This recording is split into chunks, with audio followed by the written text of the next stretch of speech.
Alrighty. Good afternoon, everyone. We're joined here with manager Bud Black. We'll go ahead and lead off with Patrick Saunders. Go ahead, Patrick. Good afternoon, buddy. I Hi, Patrick. like your shirt. Los Rockies Day. Nice. Yes. I have a question for you. Great. We'll see if we can grab you one. Okay.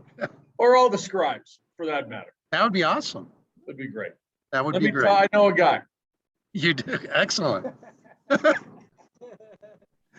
I have a couple of questions for you about Brendan Rodgers. At this point in time, is he a better major league shortstop or a better major league second baseman at this point in time? Well, it's hard to say. We haven't given him a ton of reps at shortstop. I don't want to differentiate between the two and on the skill level, but I'll say this: he's a natural shortstop. He feels very comfortable at shortstop. In his mind, he's comfortable there. It's second nature to him. We've moved him the last 3 years ago, knowing that Trevor Story was our shortstop, and Brendan's touched the big leagues the last couple of years with Trevor as an all-star shortstop. Second base, he's rapidly becoming very comfortable. We've seen him make very good plays at second, going to his left, going to his right, charging balls. He's becoming more and more confident and comfortable at second. So I think that he's, right now at both positions, I think he feels good. There's still some things he needs to at this level because of the pace of the major league game is much quicker than the minor league game. The ball is hit harder. A lot of the players run faster. Our ballpark plays a little bit bigger, so the cutoff and relays, all those things come into play, and you can only gain that through repetition. But he's becoming a fairly quick study, I think at both positions in the big leagues. So, that's reassuring to us moving forward. Given everything he's been through, first the shoulder injury, the expectations, then the hamstring, and a variety of things. Sure. How pleased are you to see him, my word, blossom this year once he finally was healthy and kind of set free to be himself? Yeah, I think the last couple of months we've seen that freedom show up in his game, and I think that the confidence has shown up. I think he's always felt as though he could play in the big leagues. I think he felt that he could hit in the big leagues. The thing that I want him to understand is that I think it's important for him to see himself as a complete player, both as an offensive force and a defensive force. And that's going to take time and work on both ends, right? You're never finished off as a player, no matter where you are in your career. But I want to continue to see, his work ethic and work capacity grow as a major leaguer, because there's something to that. As you age, you have to continue to work and work maybe harder than you did as a minor league player to get here. It's, you've heard the old adage, it's hard to get here, it's harder to stay. I think he has the skill set to stay for a while. But, from a coaching staff standpoint, that includes all of us. And I think even our front office really feel he could be an impactful player on both defense and offense. Okay, and one more for me on Brendan. When he has, made a miscue, made a mistake, a mental error, whatever it would be, how does he handle the critique, the criticism, the learning, et cetera? Because I don't get to see that. Yeah, I think well, again, because he knows it's coming from a good place, and it's coming from a place of trust and honesty and what's best for him. whether it's Stu, whether it's Mags, whether it's Giddy, whether it's me, Red, whoever it might be, it's coming from a place that he feels trusted, right? That he has known that we have his best interests, at the forefront of these teaching moments. So I think that he's received them well. And he's hard on himself. So, and that's a good thing, because I think he does want to be, I do think he wants to become a really good player. Thank you. Thomas Harding, go ahead. Yeah, buddy. I was looking at some of the numbers last night. Obviously, he didn't get the bat because of the change, but Rio Ruiz has given you a little bit off the bench here. I mean, do you see a bench player developing in him and a good National League if the rules continue, bench type guy? Well, the thing that's an advantage for Rio, I think this year, his expanded role on defense, has been important for his future. I think coming up with the Braves, pretty much a third baseman. I think they moved him around a little bit in the infield, but now, the outfield potential, left field, first base, second base, third base. I think that's going to be important for him moving forward to find a place for him on a major league team. I think he's embraced that. I think he relishes the challenge to take on all positions and be able to be, very solid, be a very solid defender at all of them. I think he's also noticed what's going on around baseball, the versatility that so many major league players are showing, good major league players. And I'll start at the top with Chris Bryant, an all-star, Chris Taylor, an all-star, amongst others that, guys who move around the diamond. So defensive flexibility is becoming so advantageous for organizations to have those types of guys. And I think he's working hard to become one. But, to your initial point of, he's had some good at-bats for us, some pinch hits. I know the starts have been infrequent, but, he's handled his playing time like a pro. He comes to work every day. He's a great kid. It's good to have on the team. New to the organization, earlier this year when he got let go by Baltimore. So, I pull for a guy like Rio. I really do. And a guy with skill set, even if the designated hitter comes in, because I look in the American League, I guess a couple of years back with Marwin Gonzalez, seems like that player is still valuable, even if you don't necessarily have the same double switches. Am I reading that correctly? Well, it can't be sure, because you can afford to give certain guys a DH day or guys days off. It still comes down to, production from, your players. You got to be able to produce, but, the flexibility and the ability to have guys that can move around and not hurt you defensively. That's the key, Thomas. I mean, it's great to have guys move around, but if you're uncomfortable with them moving around because you're worried about their defense at a lot of the positions that they're moving to, that doesn't do you any good. So you need those guys that you feel comfortable with defensively, that those players don't cost you runs or cost you games. No matter where you put them, you don't want that. You want those guys to be able to, there's an old adage again. I don't want players that, help us lose a game. I want players to help win a game. Also, Peter Lambert, what's the update on him as far as when you guys? Yeah, okay. I know you guys have been, curious about Peter. Peter's going to start Friday. Okay.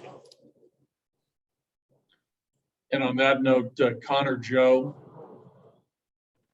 we talked briefly about it yesterday and I mentioned yesterday that he was probably doubtful that he's going to, return this year. We're going to make that a definite statement now that, Connor's season is over. We felt medically, everybody included, Connor himself, doctor, our training staff that, this hamstring injury is not healed significantly enough for him to realistically be ready to play in the next, our next 12 games or 11 games, whatever we have left. So unfortunately, Connor's season's over. Yeah, and obviously that's unfortunate the way he was playing, but how intrigued are you by what he did for you and the fact that, next year it looks like if he continues it, he's a very competitive player on your roster. He really showed well. We saw the signs in spring training. We've talked about it a lot over the course of the season, that, just the quality of the at-bat, right? And the ability to conduct an at-bat and do the things that we're looking for from a lot of our players, right? And I think throughout baseball, the chase rate, swinging at strikes, hitting the fastball, all the things that we're promoting, he stepped right in and did a really nice job. And, statistically, he's performed, 200 right around 200 at bats, a little bit above, I think. He put up, very representative numbers of a guy that had a good year. Small sample, but,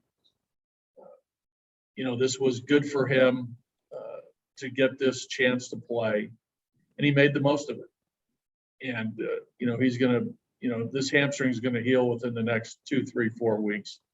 He'll be 100%, and he'll be able to resume an off-season routine and conditioning program and baseball workout program that hopefully he can carry on into next spring and be the player that we think he can be, and obviously what he thinks he can be. And he'll work hard on, he'll work hard at first base. He'll work hard in the outfield. He was our third catcher if needed. He has some catching background. So, good for him. I'm happy for him. He showed that, there's some offensive potential there that, looks like it's going to play in the big leagues. Thanks, buddy. Yep. All righty, last few hands here. We'll go Patrick Lyons, Dwayne, and then finish up with Mark Stout.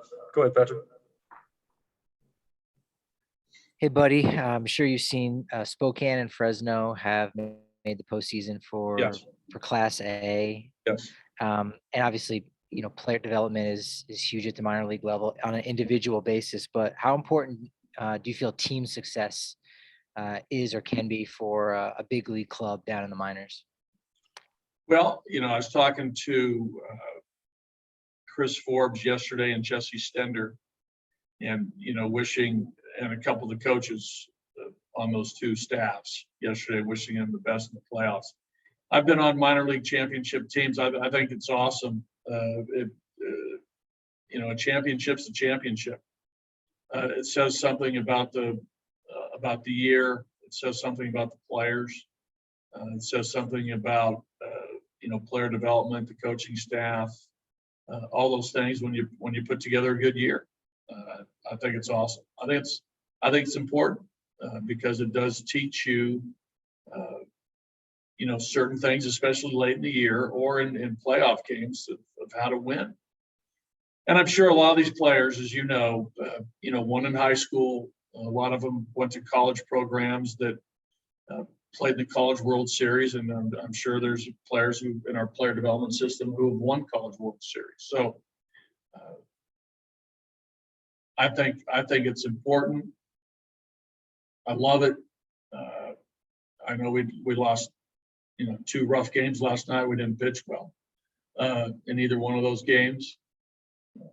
But I love following it. The kid Olivares, who I think has a big arm. He's 20 years old, had a rough outing. Hopefully he learns from it. He'll bounce back. Hopefully he gets another shot in game 5 if it goes that far. So I think it's great. I love it. I think it's good for player development. It's good for the organization. Thank you. All right, we'll go to Dwayne. Go ahead, Dwayne. Hey, buddy, I have a question about the well-traveled Ashton Godeau. Okay. This is his, of course, second time, with the Rockies, coming here after going through the hands of 6 different teams over the course of, less than a year. What does it say about Ashton's mental makeup that, allows him to continue to pursue his dream of remaining in the major leagues? Well, again, I've seen this, over the years with a couple different players. The thing that stands out to me and how this happens is that you have to have talent, and there's scouts out there who view the player as, somebody who can help. So all the teams that he's been with over the last year have viewed him through their scouts, through their scouting reports, that a guy that's, potentially a major league player. We felt that way, and now we've given him an opportunity to show it. And, he'll make it through the season here. We're not going to do anything with him. But he's performed. And, he just wants a chance to probably stick somewhere in the big leagues and let everybody know that he's a major league pitcher. And I think there's a confidence to Ashton. And I do think there's a determination to prove that he belongs to stay, because he feels though he's a good pitcher, and enough of this waiver ping pong that has happened to him the last 8 to 12 months. Great. Thank you very much. Yep. All righty, Mark Stout, go ahead and close us out. Hey, Bud, in thinking back to Diaz's play last night, that when he threw Lux out, and I know you've talked about this, but can you reiterate just how his arm strength, awareness behind the dish, and his times to second have improved this year? Well, it started last year, when we got him. We meaning the coaching staff, and more specifically Red and Mooney, Mike Redmond and Aaron Munoz, felt as though his arm stroke was too long. So you don't change an arm stroke overnight. There's drills, there's practice, there's repetition to make sure that arm circle's a little bit shorter. When he separates the ball from his glove, there's a distinct path that you want to try to accomplish, within his own natural throwing mechanics. Worked hard on it, and I give it to Elias to where we are now with a little bit of a short arm stroke. He hasn't lost any arm strength. Actually, I think he's picked up some. So again, I'll argue anybody right now. I haven't seen all American League teams, but I'd put him right up there at the top, if not the top, arm strength of all catchers. Salvador Perez has a cannon. And there's some other guys. There's no doubt. But yesterday's play was, a combination of a number of things. The realization that could happen at our park, and there's other parks that happens, or you get the ricochet off the bricks, right back to the catcher.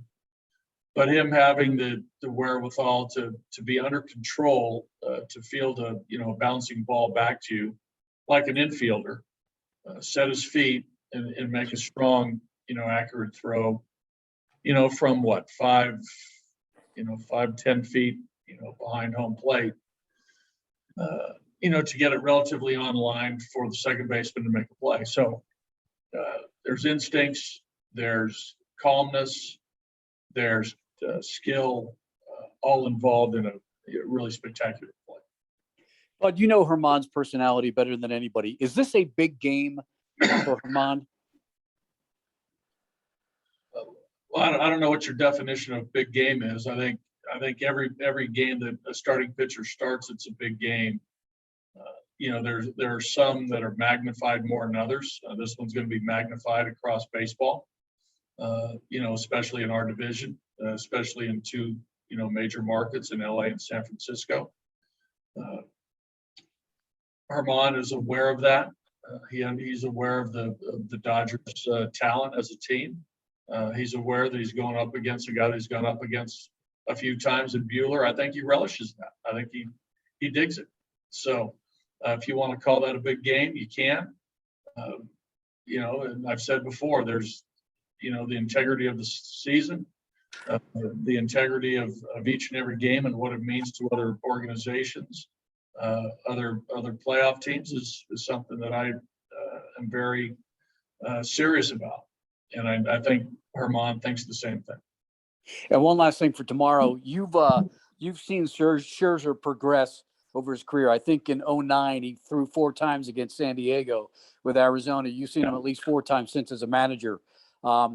What have you seen from Max over that course of that lengthy time frame? Well, I mean, a lot. I mean, in a nutshell, you could tell when he first got to the big leagues, with Arizona, his raw talent, really the actual delivery and arm action looks relatively the same. You could say that, maybe it looks more under control, but it was sort of the same delivery. But over time, he's refined his skills. He's polished his game. He's truly worked on his strengths. He's improved his weaknesses. He's a complete pitcher. He can beat you. He can get you out with multiple pitches that he has confidence in.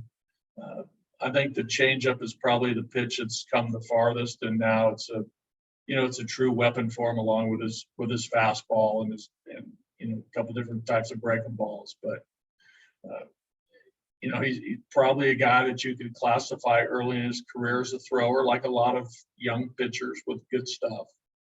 And he's become a pitcher, and it's obviously we're talking 12, 13 years of where he is from when he started to where he is now. That's a lot. I admire him passing the test of time from a durability standpoint, making his starts, logging innings, getting victories. That's something that I am most impressed with Max is obviously the performance, but the durability to match it. That tells me a lot about a guy that year in, year out is a dude. And he certainly is that. Thank you, bud. Appreciate it. Yep. All righty. Thanks, everyone. We will see you on the field.